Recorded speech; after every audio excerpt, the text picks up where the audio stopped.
Господине Тимов, рековме дека ќе зборуваме за актуелни теми и од тука не можеме разговорот да не го почнам со случајот кој што ја тресе деновиве изминативе неколку денови јавноста со девојчето кое што беше згрижено во домот 25 мај во Скопје. Ја поврзувам оваа приказна со прашањето дали имаме представки до вас, дали сте реагирале за злоупотреба на деца во овој регион, во ваша надлежност. Дали без разлика дали станува збор за деца кои што питачат, сексуално злоупотребувани деца, имало ли такви представки? Значи вака, веднаш да кажем дека народниот правобранител во актуелниот случај реагираше и постапи по службена должност. Ние постапуваме и по слушнат глас, самоиницијативно, и нашата колешка имаше и настап на телевизија вчера, односно објасни на кој начин делува народниот правобранител во заштита на правата на тоа дете, 13-годишно девојче.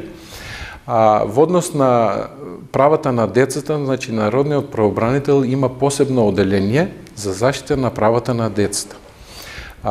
Подрачните канцеларии низ Македонија прибираме докази, примаме преставки од родители или самите малолетни деца.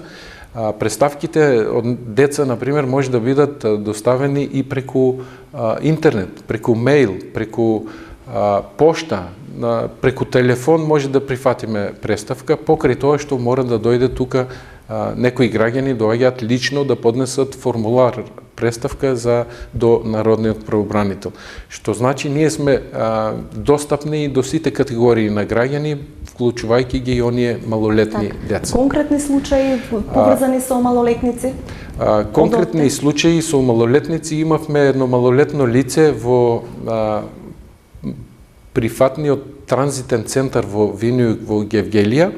Тоа беше лице на 13 годишна возраст, која е од Либија, која по чуен глас добивме информации дека било тепано, мачено, злоставувано од полициските служби и пограничните служби на Република Македонија во транзитниот центар во постапката за апсење на тоа лице. Меѓутоа, лично бев во посета, разговарав со тоа лице. Секако имавме малку тешкоти за превод, бидејќи зборува на јазик кој малку имаме преведувачи. Меѓутоа, лице од УНХЦР, кој го разбира јазикот, беше толкувач, преведувач на лицето малолетно од Либија и беше разјасната состојбата дека лицето боледува од една болест која била активирана при бегството и големиот физички напор да побегне од пограничните служби на Република Македонија. Откако било фатено лицето, тоа било веднаш пренесено во болницата во Гевгелија, каде му била пружена 48-часовна здравствена заштита и кога била нормализирана здравствената состојба на детето, било вратено во прифатниот центар и мислам дека добив информации дека е пронајден братот во Блаце, а мајката била во Германија, така да се воспостави и контакт меѓу семејството на тоа лице да биде предадено и да биде доставено да се згрижи со целата фамилија во Германија.